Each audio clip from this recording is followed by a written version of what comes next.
jela ro sang a hi kangai sang ase jela ro sang a hi fel katia kangai sang tam tak chuanin ani chu mi nan durana chu te kha te chu ati ma se mo pulpita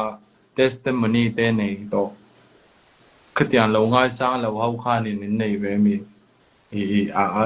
ama personal testimony pa pakhat kan soi lo nga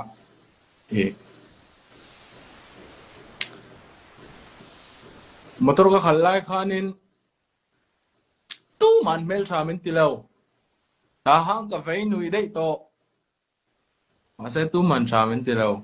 tuna kan zaya ama ain ka cheto sok ati ni ama te chuan ka thachin zo ka te chu tianga te khanin athu soi ka ngai to wa pathian ni mal som clark ina tu ba lo popular mi mel shit ni mainstream ni mainstream ni jon mainstream ni mero se du lo ni jon du lo thailom mo insensitive thai du lo mero apoi chuang hai ne ma se kami wanga a chezo nga wa soi em na chan tur ka shelo ve chuan mi te alo tek pop mi ding mai lai alo tek pop te ni lo chuanin mi hi soi